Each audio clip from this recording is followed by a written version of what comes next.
ça n'a rien à voir avec l'open source, ça a à voir avec la Tunisie et l'Algérie. Je suis tunisien.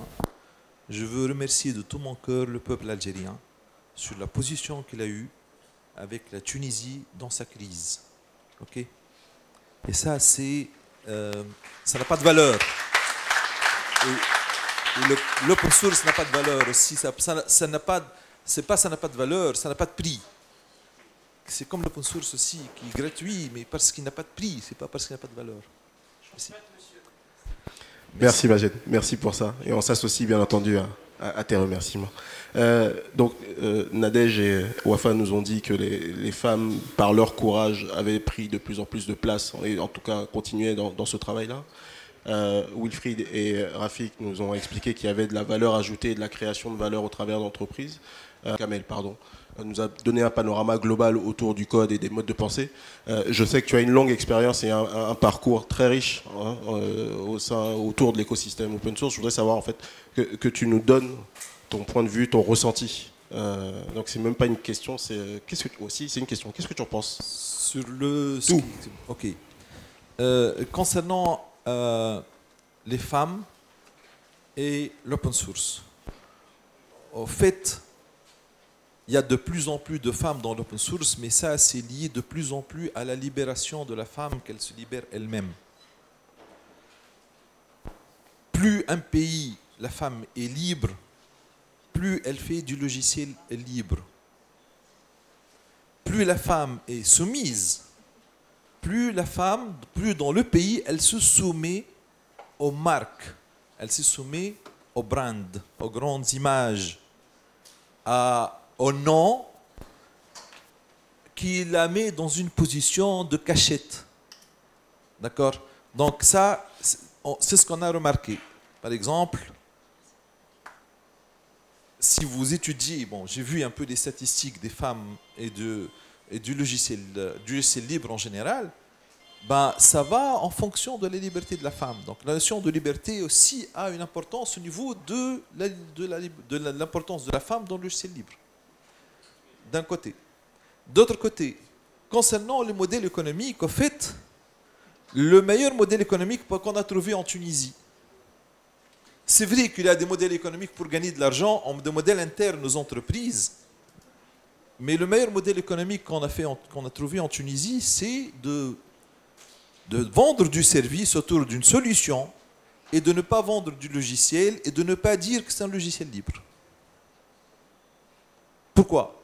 Parce que jusqu'à présent, en Tunisie, où nous avons eu un secrétaire d'État au logiciel libre, nous avons eu une loi à un certain moment qui oblige les entreprises publiques à acheter du libre et il achète du code fermé que s'il n'y a pas une alternative, etc. Mais entre-temps, Microsoft a fait pression, elle a fait capoter tout le projet et elle a enlevé tous ces textes de loi.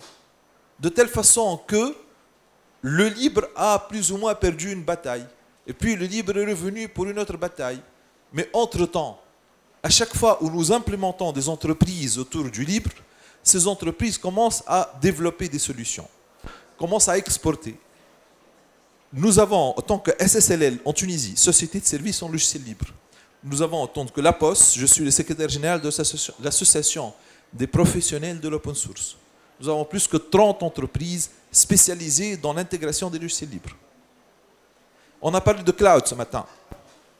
Au niveau du cloud, beaucoup de gens ne savent pas que Maroc Telecom, son cloud, est géré par une intégration de logiciels libres avec une couche développée pour faciliter l'interaction homme-machine de ce cloud et que toute cette solution, son intégration et le développement complémentaire qui a eu lieu, ça a été fait par une entreprise tunisienne qui était le sous-traitant de Dell. En fait, Maroc Telecom a acheté le cloud chez Dell. Dell a vendu la carcasserie, les machines, l'électronique. Et le soft qui permet de faire tourner tout ça, c'est une entreprise tunisienne. Elle l'a vendu pour 2 millions de dollars. 2 millions de dinars, enfin 2 millions de dollars à peu près, de services à Maroc Telecom. C'est une SSLL, c'est une société de services en logiciel libre qui a été fondée en 2008. Nous avons beaucoup d'entreprises qui exportent actuellement en Afrique, qui vendent du logiciel libre, mais qui ne disent jamais que c'est du libre. En fait, ils disent la licence coûte 0 millime. Et on vous facture juste le service. Autre chose, il n'y a pas de logiciel libre africain. Il n'y a pas de logiciel libre tunisien. Il n'y a pas de logiciel libre algérien. Le logiciel libre, c'est mondial. Pourquoi? Parce que c'est des milliers de personnes à travers le monde qui sont en train de contribuer chacun un petit peu de là, un petit peu par-ci. C'est l'utilisateur qui est contributeur. Quand je mets un logiciel avec son code et qu'il y a 10 000 personnes qui sont en train d'utiliser, si pour chaque 10 000 personnes, j'obtiens 5 personnes qui vont contribuer avec un petit code quelque part, le logiciel économiquement va vivre et va se modifier, se multiplier. Vous ne savez pas quelque chose de très important, j'ai découvert à l'Alexo, dans un séminaire concernant l'arabisation et le logiciel. J'ai été agréablement surpris de trouver que c'est un Algérien qui avait travaillé au CIREST, qui avait développé tout le moteur de correction orthographique d'OpenOffice, qui est un logiciel libre, qui est un des logiciels libres les plus utilisés dans le monde. Toute la partie correction orthographique arabe a été développée par un Algérien en Algérie. Vous avez des sommités en logiciel libre en Algérie. Normalement, c'est un pays qui est très développé en logiciel libre, mais peut-être non organisé. J'ai posé la question, est-ce qu'il y a une association de logiciel libre en Algérie? Il n'y a pas, dommage, parce que ça permet de développer beaucoup de choses. Le modèle du logiciel libre, c'est de ne pas dire que c'est du libre aux entreprises publiques. Et de dire, vous voulez une solution, voici ma solution.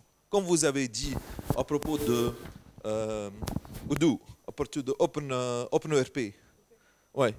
OpenERP, c'est un ERP où il y a 2 millions d'utilisateurs dans le monde. Il comporte plus que 1000 modules verticalisés, c'est-à-dire c'est des modules spécifiques pour tel type d'entreprise ou d'association. La gestion d'une association actuellement, vous n'avez pas besoin de développer la gestion d'une association, vous téléchargez OpenERP. OpenERP, vous pouvez développer quelque chose et vous republier. Vous avez l'obligation de le publier. C'est ça le truc, c'est que comme vous téléchargez du gratuit, que vous utilisez le gratuit, si vous développez quelque chose, comme on a développé pour vous, moralement, il faut réinjecter le code. Et je crois que ça nous manque. Ça nous manque un peu. Je ne sais pas, c'est un certain égoïsme chez nous, en Tunisie, je ne sais pas, en Algérie, en Afrique.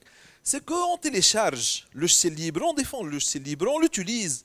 Mais une fois que j'ai développé quelque chose dedans, quelque chose dessus, je la laisse pour moi. Mais mettons-nous dans un esprit de coopération, de collaboration et d'enrichissement mutuel. Il y a des gens qui veulent comprendre le modèle économique du logiciel libre. C'est très simple. Si j'ai une pomme, vous avez une pomme. Moi, je vous donne ma pomme. Vous me donnez la vôtre. Chacun à la fin, combien de pommes il a? 2. J'ai une idée. Vous avez une idée. Je vous donne mon idée. Vous me donnez votre idée. Combien d'idées on a? Chacun, combien d'idées il en a? 2. Alors que chacun d'autre, ce n'est pas 2. C'est supérieur ou égal à 3. Pourquoi? Parce que quand j'ai 2 idées, quand je m'approprie 2 idées, au minimum, je génère une 3e idée qui est le croisement des 2. Et je peux générer plus qu'une 3e idée qui est le croisement de 2. C'est ça l'open source. L'open source, c'est que je t'enrichis par mes idées, tu m'enrichis par tes idées, et on se fait payer autrement. Oui. Merci beaucoup. C'était une bonne synthèse de chacune de vos présentations, vous partagez. Ok, merci. Je vais prendre votre question. Juste, j'ajoute un peu au niveau de... je vous ai parlé un peu du modèle économique. Au niveau des startups, et au niveau de ceux qui consomment l'informatique, je ne sais pas, et vous êtes majoritairement des étudiants, certains d'entre vous vont devenir des informaticiens dans des entreprises qui consomment de l'informatique pour l'entreprise, directeur informatique, etc. D'autres vont aller vers des startups et vont produire de l'informatique. Quand vous consommez de l'informatique, la première chose qu'on va vous dire, quand vous voulez utiliser du libre, on va vous dire attention, il n'y a pas de support. Mais parce que généralement ceux qui utilisent le libre téléchargent n'importe quoi sur Internet il commence à l'utiliser, et une fois qu'il est bloqué, il n'a pas le temps de tout apprendre, parce qu'on ne peut pas tout connaître, tout apprendre, c'est impossible. Il ne trouve pas de support à côté. Au lieu de dire que j'ai mal choisi mon logiciel, ou j'ai mal choisi ma méthode, il se dit, ah, le logiciel libre est mauvais. Faites exactement la même chose avec le logiciel qui n'est pas libre. C'est-à-dire, pirater un logiciel qui n'est pas libre, où il n'y a pas de support dans votre pays, utilisez-le, et vous allez avoir exactement le même résultat.